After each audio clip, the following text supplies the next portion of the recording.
Finally, a weapon mod system that is amazing.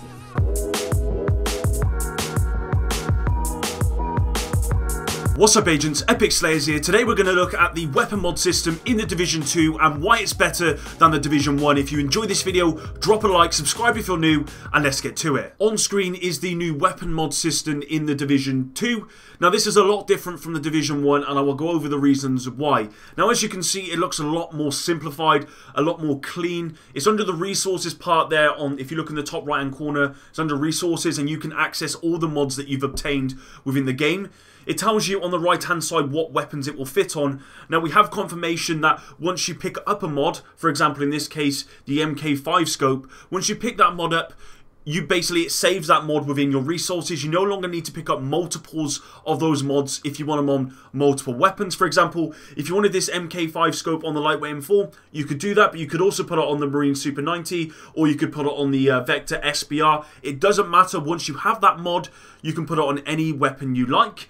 And that should ultimately save a lot of space, and obviously this is not going to be in the inventory, so you don't, it's not going to be cluttered like the Division 1. The only thing it does do is it takes away that grind of having to try and find two, VX10 scopes, or in this case MK5 scopes, if you wanted them on multiple weapons. So it is a lot cleaner and it's a lot more simplified, but there is one downside to this which I'll go over in the next clip. Let's take a look at this lightweight M4 and let's go over the positives of this new mod system.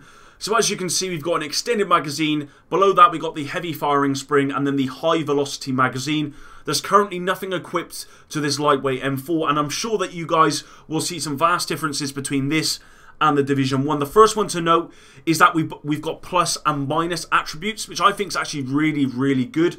As you can see, for example, on the heavy firing spring, we got plus 15% rate of fire, but minus 20% stability. And that makes sense. If you're firing faster, it's going to be a lot harder to control that particular weapon.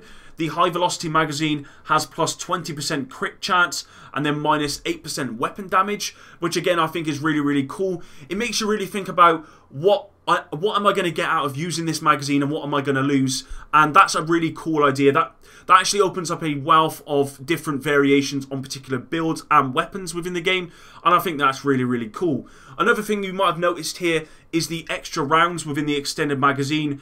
It does appear that we're no longer going to get percentage based extended magazine size. For example, in the Division 1, you could have 100% extended magazine size, which means that on a lightweight M4 you'd actually have 60 in the mag. Within the Division 2, we're actually getting a plus based percentage, plus based attribute. So within this one, we got 20 extra rounds. Now, these particular stats are not confirmed. They could certainly just be a placeholder for the demo, but it does appear we are going to be getting plus and minus attributes within the mod system of the Division 2, and of course we are going to be getting extra rounds as opposed to a percentage based attribute system.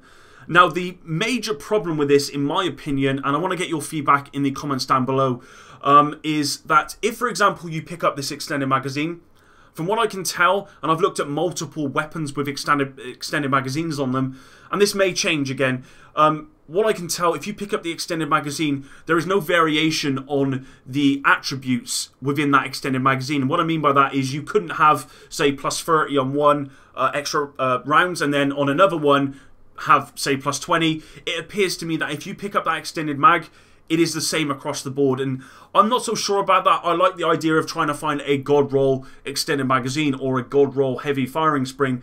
And again, this is not confirmed at this point. This is simply taken from images that I've seen of all the weapons in the game in the demo, and obviously they're subject to change. We'll have to wait and see, and I'm pretty sure throughout the beta, if that's the case, there will be people who will comment that this needs to change. And I think that does need to change. You'd have to let me know in the comments what you think of that as well. Some other examples of weapon mods within the game. We've got this Vector 45 ACP with an Osprey 45 suppressor giving 20% crit chance and minus 10% rate of fire. And there's also the option for the small suppressor with plus 20% accuracy and minus 5% weapon damage. Moving on, we've got the military MK46, both of these weapons being superior weapons and not high ends. And on this one, we've got the 5.52 hollow sight with plus 10% accuracy, minus 20% optimal range. And as you can see, there's a vast amount of long optics rail scopes that you can fit on this MK46.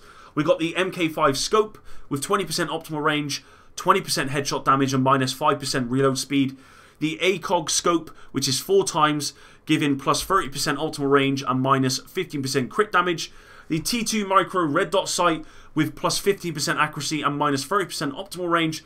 And then we've got the VX1 scope, which is 12 times, giving plus 30% headshot damage and minus 10% reload speed. The last 2 examples I have here is the lightweight M4 again, but this time we're looking at the grips that you can get on this weapon, at least from the demo. We've got the angled grip giving us plus 10% stability, minus 8% accuracy. We've got the hand stop foliage green, plus 10% reload speed, minus 10% stability. The laser pointer with 15% crit chance and minus 10% stability. That'll be really good on the lightweight M4. And then we got the short grip red, which gives us plus 15% crit damage and minus 10% reload speed. Lastly, we got the tactical SASG 12K shotgun. I absolutely hate this weapon from the Division 1. Hopefully it's balanced for the Division 2 and hopefully there's no striker or anything like that. And with this one we got the extended magazine here. As you can see, and what I said earlier, this is on a different weapon, the same extended magazine. And again, I could be wrong about this, but from what I can tell, these stats do not change. It doesn't matter what extended magazine you pick, the stats remain as they are. Again, we got plus 20% extra rounds, or plus 20 extra rounds, sorry. Minus 10% accuracy, minus 15% reload speed, and the high velocity magazine, which is plus 20% critical hit chance and minus 8% weapon damage. So there you go, guys. Hopefully you did enjoy this video. Let me know what you think of the new weapon mod system within the Division 2. We're going to have to see how it plays out. Of course, people will give their feedback from now to the beta, and I'm sure in the beta they'll give their feedback as well. I can't wait to get hands-on with this game, which I've not been able to do at this point. And hopefully when I do, I will have all that information for you guys as soon as possible. Thanks for all your support, and until the next one, Epic out.